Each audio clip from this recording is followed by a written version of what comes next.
Мансууруулахын сэтгцэд нөлөөт бодисын хэрэглээнд ганц удаа гэсэн ойлголт байдаггүй. Нэг удаагийн үйлдэл насан туршийн эмгэгт хүргэх аюултай. Мансууруулахын нь төв мэдрэлийн системийг өдөөж сэтгэн бодох чадварыг алдагдуулж, эрүүл мэндийг богино хугацаанд доройтуулж, улмаар үхэлд хүргэх аюултай байдаг.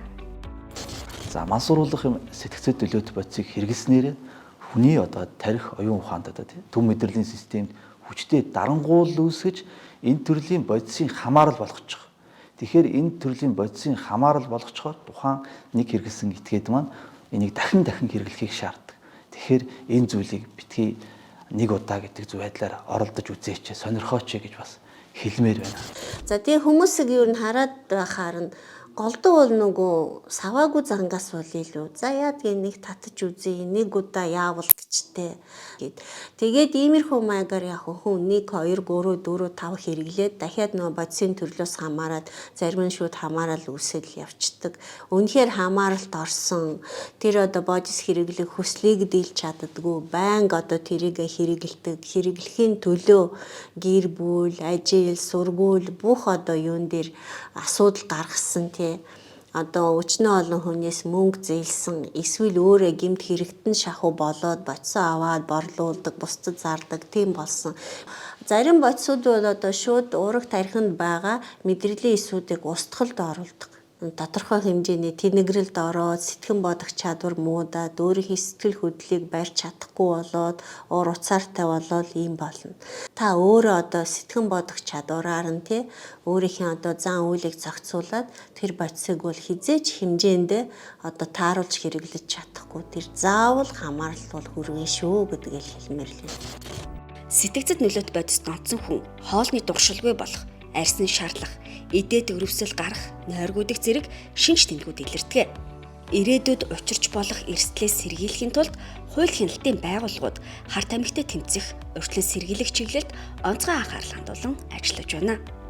Мансууруулах юм сэтгцэд нөлөөт бодисыг хор уршигыг таниулах чиглэлээр нийслэлийн гэмтрэгээс урьдчилан сэргийлэх ажлыг зохицуулах салбар зөвлөлийн санхүүжилтээр Улаанбаатар хотын 9 дүүрэгт мансууруулах юм сэтгцэд нөлөөт бодис хэрэглэсэн хүний царай төрхөнд гарах өөрчлөлтүүдийг тодорхой цаг хугацааны дараа гарах өөрчлөлтүүдийг харуулсан тоног төхөөрөмжүүдийг дүүргүүдийнхаа 9 дүүргийнхаа гэмт хэрэг зөрчлөөс урьдчилан сэргийлэх ажлыг цуцуулах салбар зөвлөлүүд маань хүлээлгэн өгсөн. За энэ маань хүлээлгэн өгөөд зогсох биш, тус дүүргийн хэмжээнд үйл ажиллагаа явуулж байгаа ерөнхий боловсролын сургууль, за их дээд сургуулиудын оюутан залуучуудыг энэ тоног төхөөрөмжтэй танилцаж, за хэрэгэлдсэн тохиолдолд биений царай төрхөнд ийм өөрчлөлт гарах юм аа. Энэ асуудлыг хор уршигаас хор уршигтай зүйлд урьдчилан сэргийлэх чиглэлээр үйл ажиллагаа зохион байгуулж байгаа. За энэ түрүүн ярьсан нийслэлийн 9 дүүрэгт тараасан мансууруулах юм сэтгцэд нөлөөт бодисын хэрэгэлсэн тохиолдолд хүний царай төрхөнд гарах өөрчлөлтүүдийг харуулсан тодорхой цаг хугацаануудтай төхөөрөмжүүд байгаа. За та бүхэнд бас би өөр дээр бас тушаад харуулчих. За жилийн дараа ийм царай төрхтэй болох нь энэ бодисыг хэрэглэхээр зөвхөн л царай төрхөнд л гарах өөрчлөлт. Энэ бодисыг хэрэглэж ашигласнараа эрүүгийн хуулийн хариуцлага хүлээгээс гадна эрүүл мэндэд эрүүл мэндээр маш их хохиролтой манай дээр шалгаж яасан хүмүүсээс бас ингээд ярьцлага хийгэн ингээ ангуутал хүний илгэнд хүрт уйлынхаа үүсгэсэн байдаг гэж ярьж байгаа байхгүй. Тэгэхээр хүн илэг уйлынхаа үүсэд явах юм бас хавдар хүрэх юм аюулт. Тэгэхээр энэ хор уршиг зөвхөн илгэн дээр хэдл юм аюулт. Харт амиг мансууруулах бодис хууль бусаар ашиглах гэмтэрэгт залуучууд тэр дундаа өсвөр насны хүүхдүүд холбогдож эрүүгийн хариуцлага хүлээж байна.